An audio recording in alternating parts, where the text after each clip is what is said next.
Hello, my name's Dave Emery, and it's my pleasure and privilege to present once again Christopher Simpson, the author of, among other titles, The Splendid Blond Beast, Money, Law, and Genocide in the 20th Century, published in softcover by the Common Courage Press in 1995, and also the landmark Blowback, published in hardcover by Weidenfeld and Nicholson, copyright 1988. Chris, welcome back once again to our airwaves. Hello, Dave.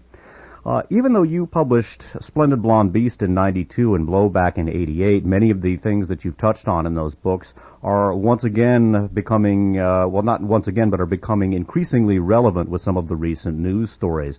Now, in particular, the whole issue of genocide and war crimes is something that is very much in the focus now with Mr. Pinochet. I wonder if you would reflect on the situation of Pinochet and some of his institutional attachments against the background of your work in Splendid Blond Beast. What has happened since 1945 is a series of developments in international law that have not yet entirely gelled, but nonetheless are desirable developments. The very fact that Pinochet has been arrested, that it appears that he will be extradited, that it appears he will be put on trial, these are in a certain sense revolutionary advances in international law. What has happened is that through United Nations treaties and through the process of what's called customary international law, there have been a handful of crimes that are so serious, so terrible, and so universally recognized as crimes that any dictator, any general, so forth, is obligated to obey those laws, international laws, and examples of this are that slavery is against the law, against international law, and that a person can be tried for the slave trade or owning slaves anywhere in the world. Genocide falls into the same category. Torture falls into the same category. And a handful of other crimes of comparable seriousness. Organized massed rapes fall into the same category, although one might categorize those as a form of torture. But the point being is that a small number of extremely serious crimes have been recognized as international crimes that people, including Pinochet, can be held accountable for. One of the factors that has entered into the journalistic discussion and editorial rumination concerning Mr. Pinochet is the fact that obviously his coup in 1973 was supported by the United States and the CIA, and so were some of the subsequent activities of that regime, such as Operation Condor, at least to a certain extent, tacitly, if not overtly. There has been a lot of speculation that the United States would be less than enthusiastic about the prospect of Pinochet standing trial. I think that that's probably true. The United States has got itself into a difficult bind in the matter of international law, and the gist of it is this: that for more than a century, the Americans have been put themselves forward as the world's champions of international law when it suited their purposes politically.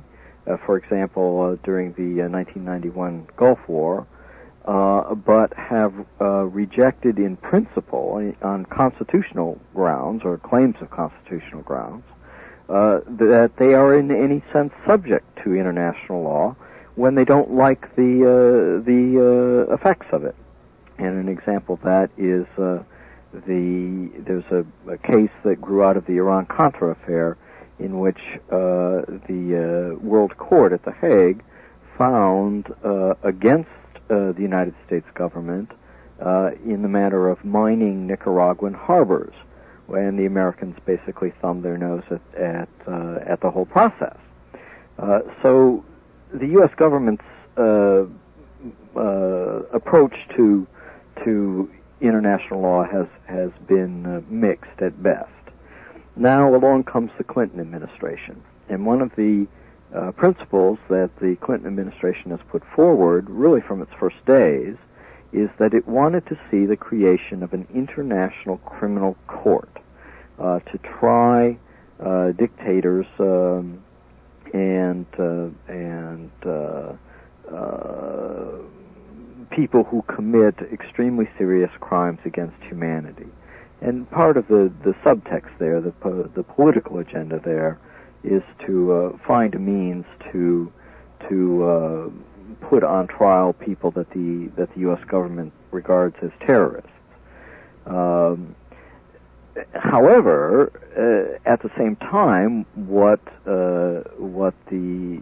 has evolved is that literally hundreds of countries around the world have agreed that an international criminal court to try particularly serious crimes such as genocide is a desirable thing, is long overdue, is a welcome development by people of goodwill all over the world.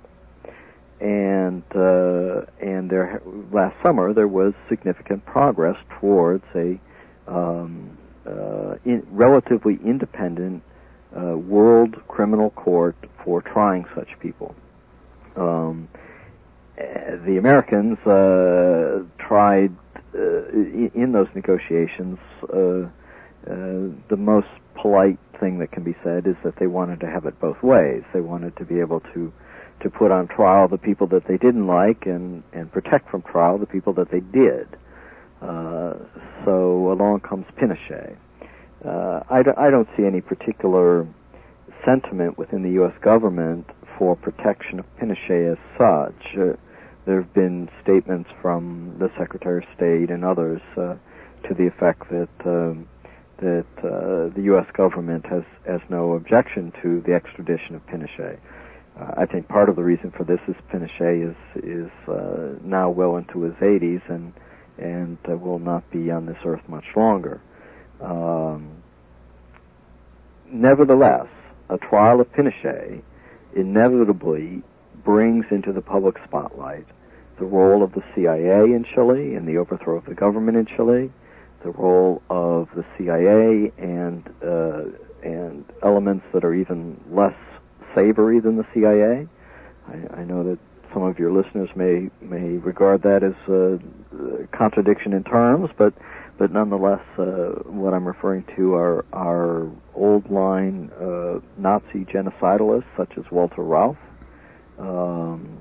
That those people and U.S. agencies, to the extent that they had a direct role in the crimes of the Pinochet government, and crimes I'm referring here to not just the petty crimes, the systematic looting of the country, which in international law terms is practically a petty crime, but rather the massacres of unarmed civilians, for example, the organized torture camps, these types of genocidal or crimes against humanity, organized rapes of women prisoners, these types of crimes. To the extent that the CIA participated in, ordered, facilitated, failed to stop these activities, if they had authority, if the CIA had the ability to stop the Chilean secret police from torturing prisoners, and they knew that the Chilean secret police were torturing prisoners, the CIA at that point becomes complicit in the crime of torture, or at least those parts of the CIA who were in that particular position, and presumably under international law as it presently stands, such people could be put on trial. Now, whether or not Washington would yield them up for trial is quite a different question. I would be very surprised if the government in Washington would have that much integrity. You alluded to Walter Rauff, a figure who was an arch war criminal in the Third Reich, and in a sense, Walter Rauff actually represents something of an element of continuity between the work that you did in The Splendid Blonde Beast and the Pinochet case. I wonder if you tell us a little bit about him, how he came to escape justice in World War II and arrive in Chile. Right. Well, Walter Rauff was one of Adolf Eichmann's most important aides. His particular specialty was were the railroad networks of Europe and how to manage the process of actually rounding up Jews from cities across Europe, getting them loaded into boxcars and getting the boxcars off to either slave labor camps or to extermination camps.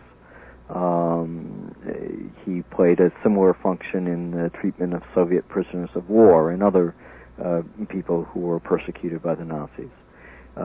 At the end of the war, there are a series of very curious circumstances that leave unanswered questions about the role of Allen Dulles in particular in the escape of Walter Rauff from Europe, and we can come back to that in a moment.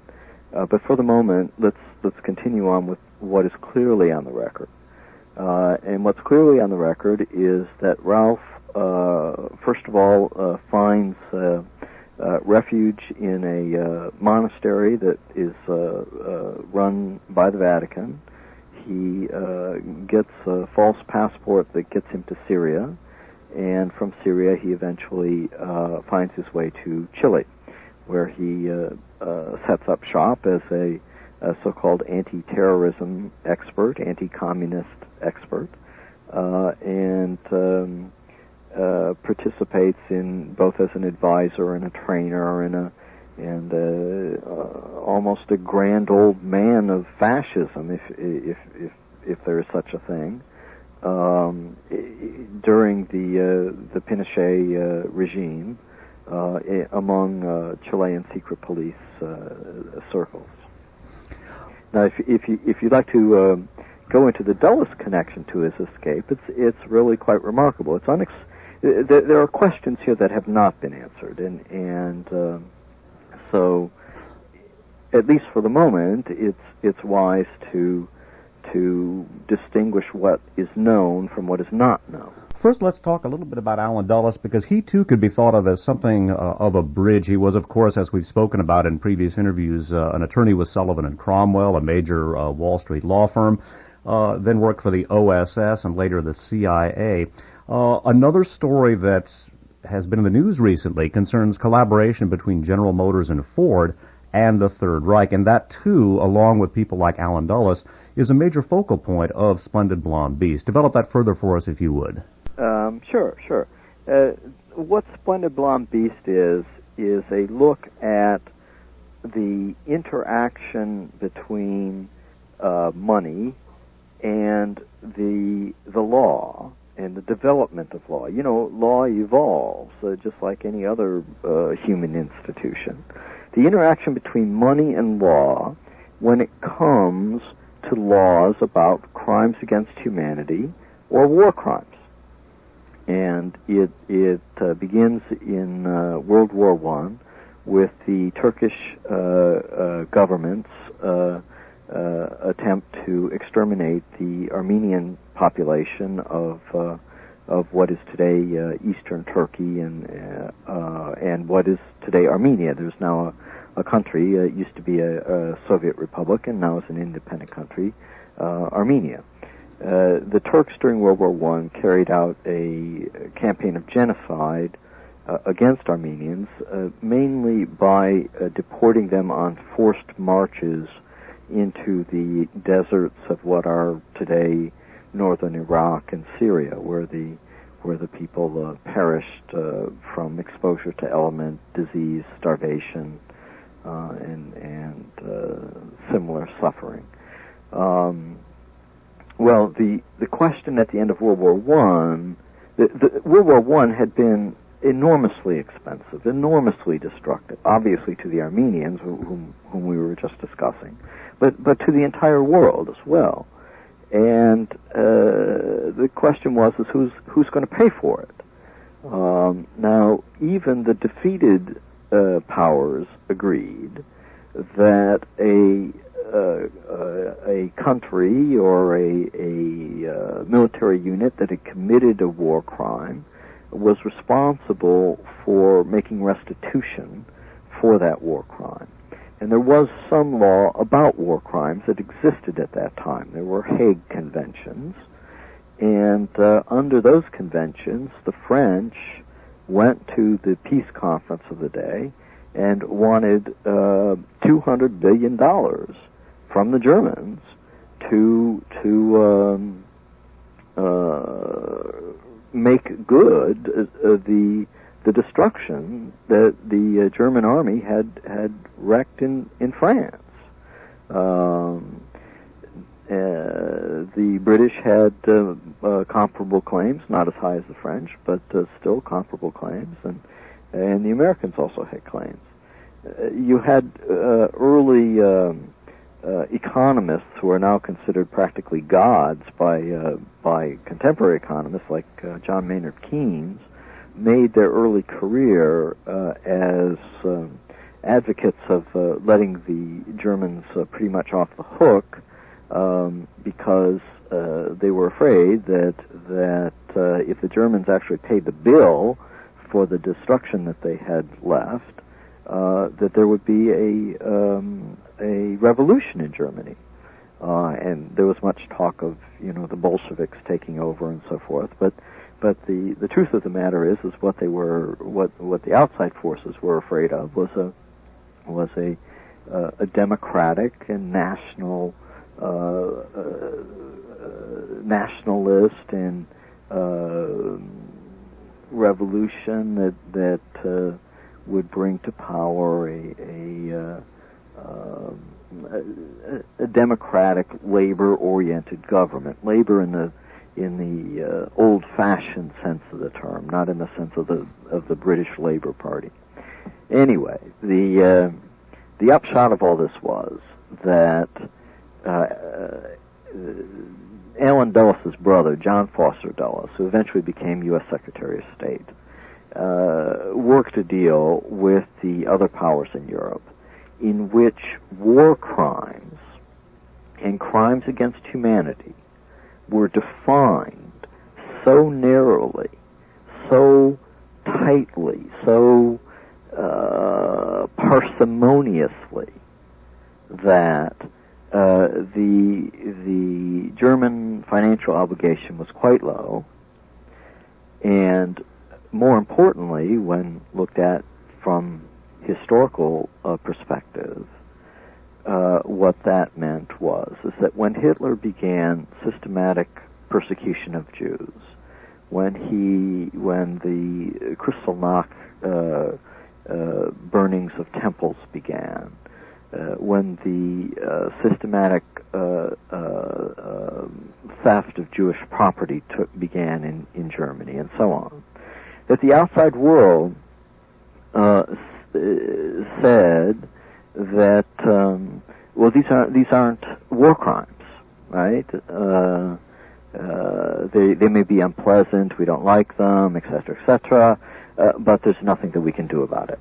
This was the American position of the time. It was the British position of the time. The use of slave labor, which is front and center in the ongoing lawsuit against Ford and GM, was just such a crime. Yes, absolutely, absolutely.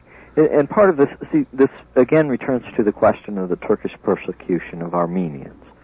Armenians were part of Turkey. They were Turkish citizens. And therefore, under war crimes law as it stood at that time, it was impossible for Turks to commit war crimes against the citizens of their own country. It was the way the law was set up. You could only commit a war crime against a country that you were at war with. So that if you committed genocide against your own people, it wasn't criminal. Now, or it had the appearance of not being criminal. Now, the overwhelming majority of powers, in fact, every single power at the peace treaty that ended World War I, with the exception of the United States, favored as one of the first terms of the peace treaty that ended World War I, a recognition of a crime against humanity. The genocide of the type that the Turks had perpetrated against the Armenians was a crime against humanity. That this was different from a war crime. This was in part a crime that an organized state committed against its own people. So that when Germany began to commit, and the Americans blocked this, the American representative to this World War I peace conference happened to be John Foster Dulles' uncle, Robert Lansing. I mean, that's in part how Dulles, who was then a very young man, ended up with such influence at this particular negotiation. And Lansing refused to transmit. This starts to become rather bureaucratic, but through a variety of bureaucratic mechanisms, Lansing sabotaged the will of every other country in the world of the time on this issue of crimes against humanity. So the Armenians got the shaft. The Armenians subsequently were betrayed in other ways, mainly in exchange for American oil rights in what used to be the Ottoman Empire in Saudi Arabia and Iraq and Iran, what are today Saudi Arabia and the little desert sheikdoms and so forth, and Iraq, by the way. The Americans got the oil, the Armenians got the shaft. When Hitler came to power, he was, for the most part, and the Nazis for the most part, especially in the first years, were committing crimes against people who were, in fact, Germans. They were Jewish, but they were Germans. They were German citizens. Many of them were veterans of World War I who had fought in the German army in World War I.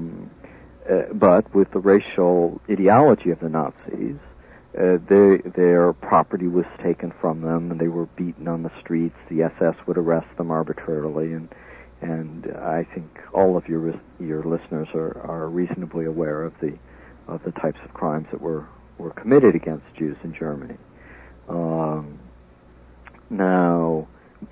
So from the standpoint of the outside world, from the standpoint of the British, from the Americans and so forth, also from the French, these were not crimes. Hitler had legalized them. They weren't war crimes. It's because Germany was not at war with itself. And there was no such thing as a crime against humanity. It's because the Americans had blocked it at the end of World War I. So as distasteful as Hitler might have been, there was nothing illegal in an international sense about what he was doing. And that, in turn, had two effects. One of them was that despite much kind of tut-tutting and sort of self-righteous rhetoric coming from Western countries about what a monster Hitler was, there were great business opportunities to be made in Germany. And one of the most lucrative business opportunities was stealing property from Jews, where German banks and lawyers and so forth could force, either through terror or a variety of legal means, a Jewish family to sell its real estate or its company or its little street corner business, whatever, its home, the family's home, whatever, for a fraction of its price. And this was all done with all of the, the papers and the notary stamps and all the, the formalities of conventional commerce.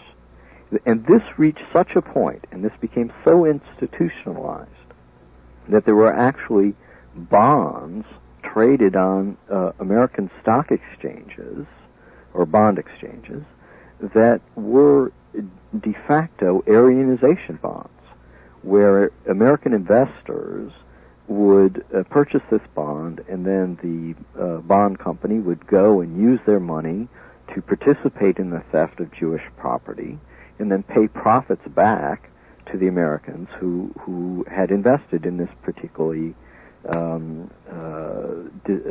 disgusting means of making profits. That process, that teamwork, if you will, and the relatively small number of Americans and Germans at the very top of the social structure in both of those countries. International trade in those days was hard to do. Communications were poor. Getting across the Atlantic Ocean was it took a month or more to get a ship across the Atlantic Ocean. A transcontinental telephone call was a major event that got written up in newspapers, for heaven's sakes. So doing business internationally was not at all easy in those years, and so the companies involved in it tended to be the largest and most powerful companies, tended to be from a small number of industrial sectors: oil, certain agribusiness, particularly bananas. The United Fruit Company was very active in this. Machine tools, the Singer Sewing Machine Company, which makes quite a number of devices, including weapons, in addition to its sewing machines, or it did during that period anyway.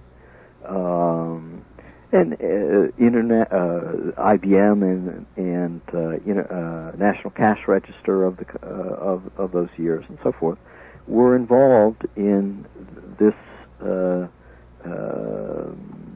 transatlantic trade. Also were General Motors and Ford Motor Company, which have been on the front page of major newspapers in recent weeks for their collaboration with the Nazis. Now, anybody who's followed this issue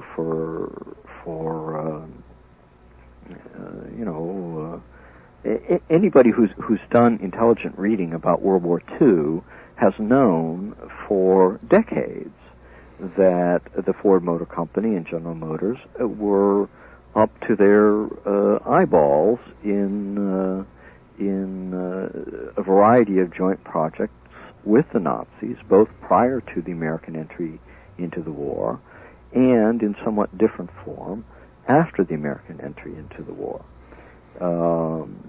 This is not like a big surprise to people who have looked at this seriously. There were hearings even during World War II by a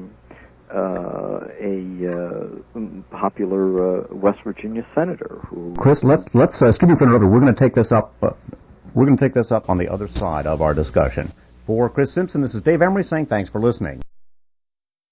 Hello, my name is Dave Emery, and it's my pleasure once again to present Christopher Simpson, the author of, among other titles, The Splendid Blond Beast, Money, Law, and Genocide in the 20th Century, published in softcover by the Common Courage Press, and Blowback, the story of Nazi war criminals being brought into the United States. That's not its subtitle, published in hardcover by Weidenfeld and Nicholson. Chris, welcome back once again to our airwaves. Hello, Dave. Now, before we left off, we were talking about the collaboration between German industry and American industry, and also German finance and American finance, and how the whole issue of international law bore on war crimes.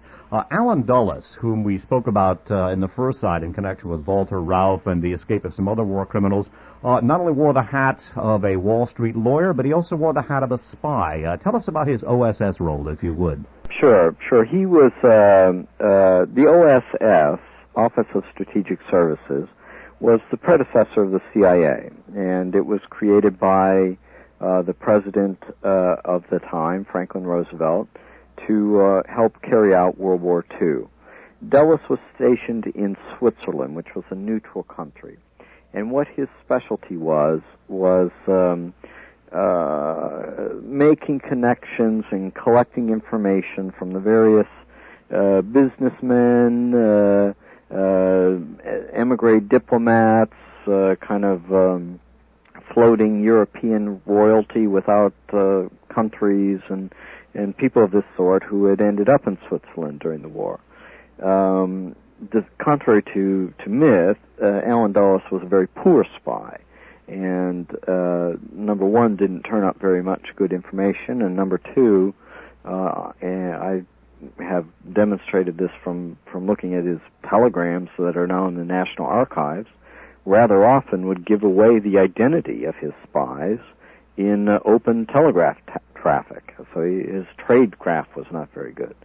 But one thing that Allen Dulles did know was who the bankers and industrialists in Germany were, and who he had worked with prior to the war, and who he liked and who he didn't like, and who he felt was a ideological Nazi, somebody who was a true believer in Nazism, and somebody who he felt was either an anti-Nazi or an opportunist, or those two categories. Chris, before we go on with Allen Dulles, at this very same time period, some other people who bridged the gap, I guess one could say, between the American economic elite and foreign policy or military elite also figure into the scenario of Germany during and after World War II, or really the adjudication of Germany after World War II. State Department Robert Murphy and the Army William Draper. I realize this is a tall order, but if you could give us a little bit of background on them, and then focus in on Germany as the war ended and how these people acted in concert.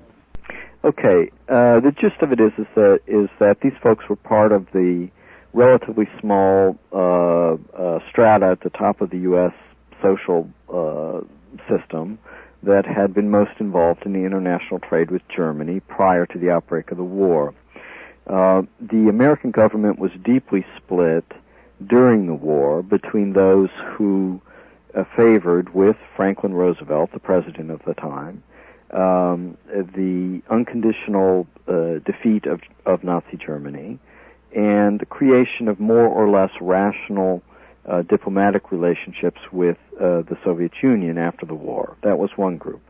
The other group favored opening what amounted to World War III with the Soviet Union as quickly as possible after 1945, exploiting the advantage of the atomic bomb, exploiting the advantage of the enormous suffering that the Russian people had suffered at the hands of the Nazis, and other geopolitical advantages that the Americans had seized. Robert Murphy and Draper were most certainly part of that group, of the latter group.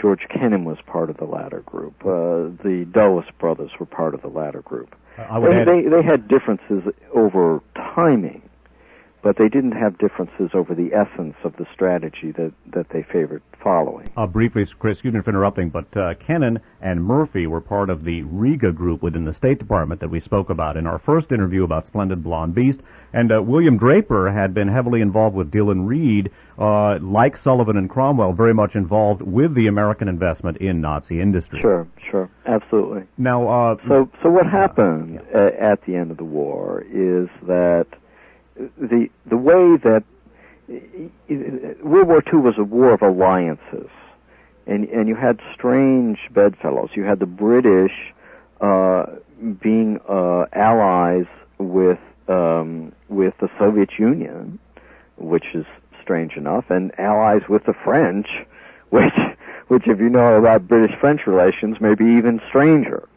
But nonetheless, the basic deal of the war was that the Allied forces would not betray one another and sign a separate peace with Germany, and instead that they would fight Germany to the bitter end until the Germans surrendered unconditionally. Well, this was the only basis on which confidence or an alliance could be made. As early as 1944, the president of the U.S., Franklin Roosevelt, was clearly very sick, and the forces in America that favored much a more aggressive stance, and even a outright betrayal of these treaties, wartime treaties with the Soviets, became stronger and stronger. By 1945, Roosevelt had died. His successor, Harry Truman, was now president, and Robert Murphy, who you mentioned just a moment ago, was acting Secretary of State. And Robert Murphy went to the President of the United States and said that it is as certain as anything in this world can be certain that there will be war with the Soviets sometime soon. Now, this is this is at a time when the Americans and the Soviets are still allies, and the ashes are still smoldering in Berlin. So clearly, at that stage, at the highest levels of the U.S. government, there was a strong sentiment to take at a minimum, prepare for the possibility of this conflict, and I would argue do considerably more than that. But let's talk with the simplest possible explanation. What happened over the next couple of years is that relations between the Americans and the Soviets deteriorated dramatically. Many people who had collaborated with the Nazis during the extermination program in Russia, where the Nazis went in and invaded Russia and exterminated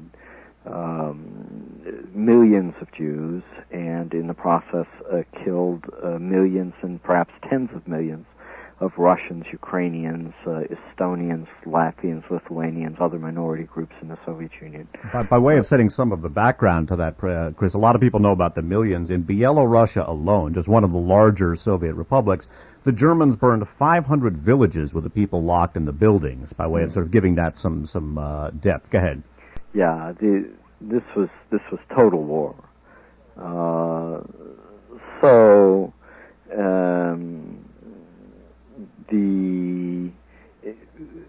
In order to carry out that kind of atrocity, in fact, you have to have the cooperation of local collaborators.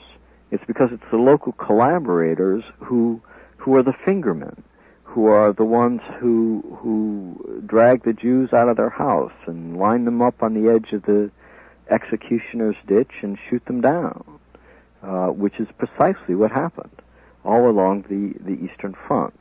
When the Nazis retreated back to Germany, these collaborators retreated back to Germany with them. After 1945, the Americans and the British, rather than returning them to the Soviet Union for trial, as they had agreed by treaty to do during the war, they kept these people in displaced persons camps where the Nazi collaborators basically ruled the DP camps. Now, this is a complicated story. Not everybody who is a displaced person is in a displaced persons camp was a Nazi, obviously. Plenty of people just got caught in the wrong place at the wrong time, and there was enough suffering to go around for everybody. Having said that, what took place was that American intelligence and British intelligence systematically combed these camps for the people who had collaborated with the Nazis to put them back to work in psychological warfare operations against the Russians in what was presented as preparations for this war that Robert Murphy had predicted, but which were interpreted by Stalin and by the Russians as the conduct of this war that Robert Murphy had predicted. In other words, they saw it, what the West was doing as proof of the character of imperialism and the various aspects of Soviet political doctrine that predicted that the imperial powers such as England and the United States were going to double cross the Russians. So this set off a spiral of escalation, of violence, of betrayal, of propaganda, psychological warfare, murder, the dropping of agents by parachutes into contested regions where they attempted to stir up civil war, and the whole range of Cold War double crosses and daring do, and all of the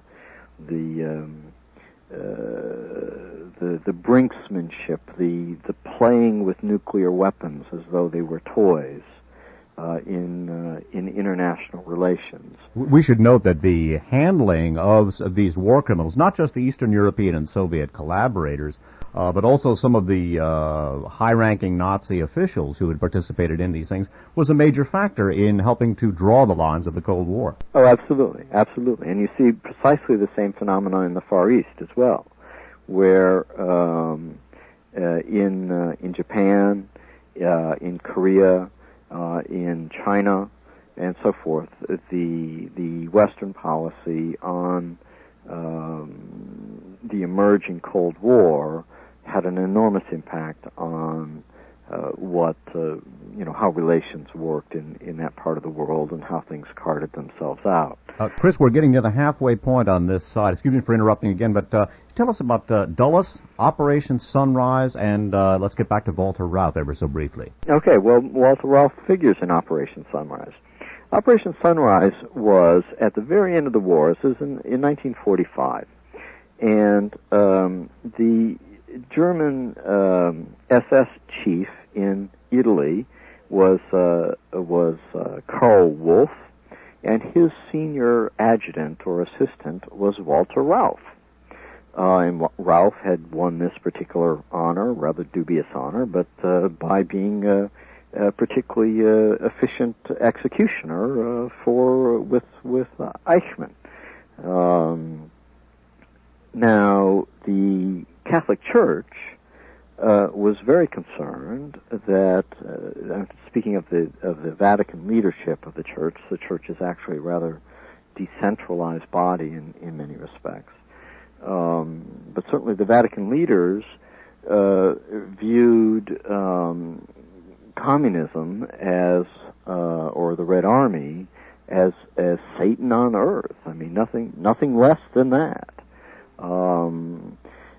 So the Pope and the leading Archbishop of the time went to the Nazi SS on the one hand and went to Allen Dulles on the other hand and said, let us make an arrangement under which Wolff and his senior aides will receive amnesty, that the Americans, rather than the Russians, will take control of Central Europe, which is directly to the north and slightly to the east of northern Italy, and in this way block the advance of the Red Army, who were closing in on Germany coming from the east. It also quite likely would have set off a war between the Americans and the Russians in Central Europe, but that fortunately did not come to pass. So there was much back and forth about these negotiations, and Allen Dulles presented himself as a big hero and is remembered in the spy lore as supposedly this very clever spy master that organized this Operation Sunrise. The reality of the situation is that Operation Sunrise did not shorten the war by even a single day, and that it precipitated a crisis of trust between the Americans and the Russians that was very important in setting off the Cold War. And what was happening is that the Americans, with Dulles's connivance, were making this kind of separate peace deal, a side deal with the Germans to double-cross the Russians, to take control of a very large part of Central Europe. And this is precisely a violation of that fragile treaty that had held together the anti-Nazi coalition in the first place.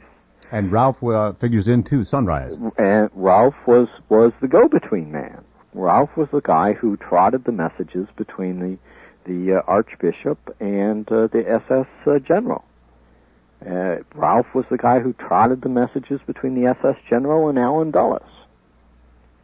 And eventually, Walter Ralph, according to Amnesty International, well, we certainly know he landed in Chile. Amnesty International received numerous reports in the 1970s of Walter Ralph assisting the Pinochet regime with the torture, quote, interrogation, unquote, of prisoners. Mm-hmm. Yes, that's right. And other people who had played similar roles, other people who had been involved in Operation Sunrise, Nazi criminals, including Karl Wolff, by the way.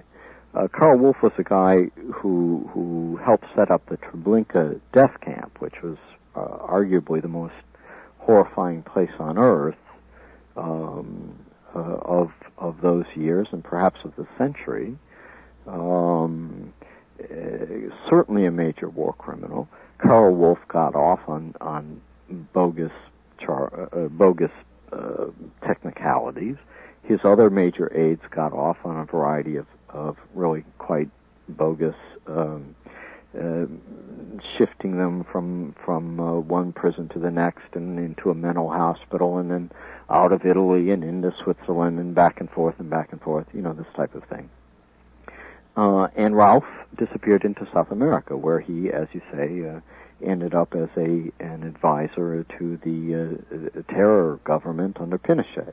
Meanwhile, just as a side point, you had the Klaus Barbie, a Nazi criminal active in France, followed somewhat the same route, ended up in Bolivia, where he also was active in teaching Bolivian secret police Nazi-style methods and Nazi-style torture. Klaus Barbie was eventually captured and tried in France, and the main aspects of his case are a matter of public record. This is not, some kind of speculation on my part. This comes straight out of the U.S. government documents and out of the trial record. Also reflect on some of the early period in which the Contra cocaine connection was being formulated. Chris, a person who figures both in Blowback and in the Splendid Blonde Beast is the aforementioned Karl Wolff. There has been a recent attempt in some of the press to resurrect the reputation of Joe McCarthy. I'm thinking of a column by Ethan Bronner.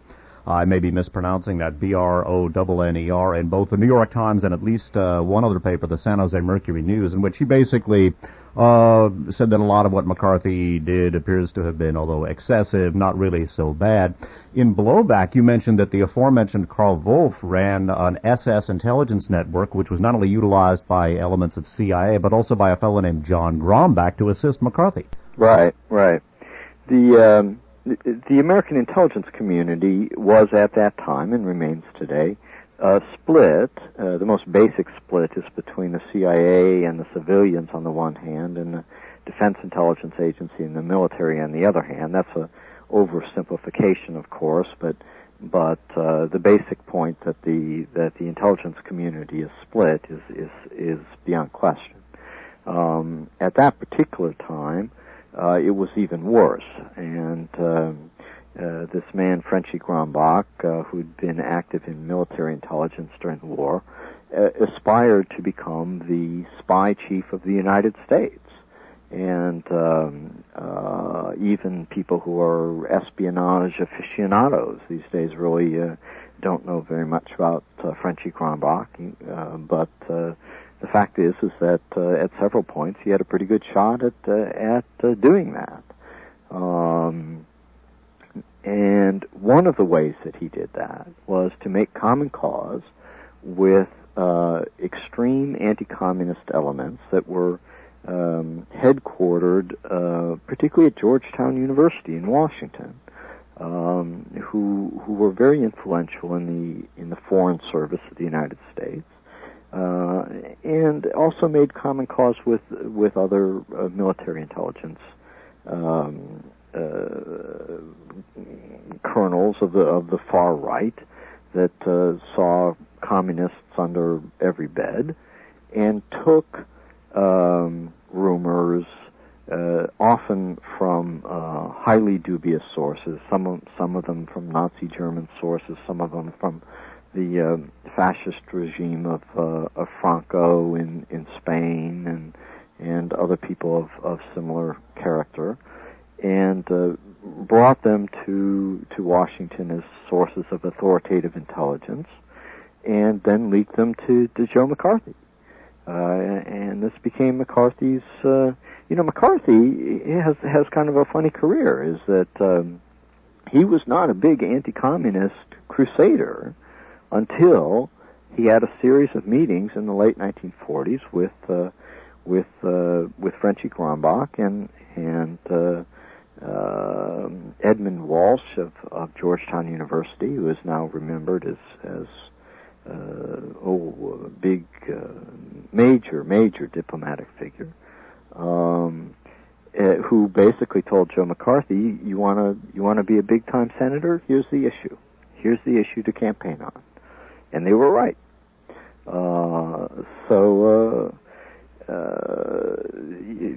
The basic story of Joe McCarthy denouncing innocent people and making extremely irresponsible statements is well known. I mean, it's not a secret. The word McCarthyism comes from the kind of false accusations that McCarthy would make on the floor of the Senate.